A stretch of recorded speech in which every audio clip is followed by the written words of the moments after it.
अदाकारा रेशम ने मारूफ ड्रामा साज खलीलुर रहमान कमर की जानिब से अदाकारा माहिरा खान को मुसलसल तनकीद का निशाना बनाने पर आड़े हाथों लेते हुए कहा कि 2 सालों से मैं सोशल मीडिया पर देख रही हूं कि खलीलुर रहमान कमर माहिरा के पीछे पड़े हुए हैं। हालांकि वो इस मामले में बिल्कुल गलत हैं, क्योंकि माहिरा ने औरतों के हक की बात की है। ऋषभ ने एतराज किया कि खलीलुर रहमान कमर बहुत अच्छे लिखारी हैं और बेहतरीन डायलॉग लिखते हैं। रेशम ने कहा, लेकिन जब वो सोशल मीडिया देखती हैं तो इन्हें ऐसा लगता है कि खलील रहमान कमर एक अदाकारा के पीछे पड़े हुए हैं। रेशम के मुताबिक खलील कमर कहते रहते हैं कि मैंने माहिरा खान को ड्रामा सदके तुम्हारे में चांस दिया, जहां से इसने अपना नाम कमाया। लेकिन सच ये है कि इसमें खलील रहमान कमर का कोई हाथ नहीं।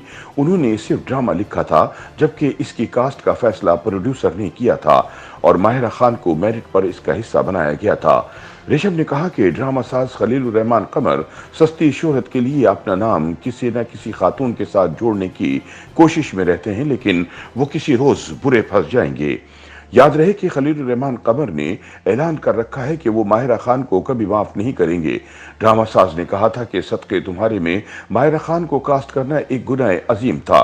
खलीलुर रहमान कमर गुज़िश्ता 2 साल से माहिरा खान के खिलाफ बयानात देते आ रहे हैं, जिसकी वजह मार्च 2020 में एक टीवी शो में मारवी सरमत के साथ होने वाली झड़प थी, जिसमें उन्होंने नामुनासिब जबान का इस्तेमाल किया था।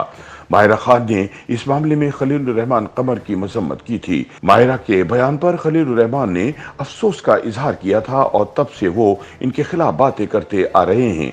वाज़ेह रहे कि माहिरा खान ने ड्रामा साज और लिखारी खलीलुर रहमान कमर की जिंदगी पर बनने वाले ड्रामे सदके तुम्हारे में मरकजी किरदार अदा किया था और इन्हें बतौर अदाकारा काफी शोहरत मिली थी।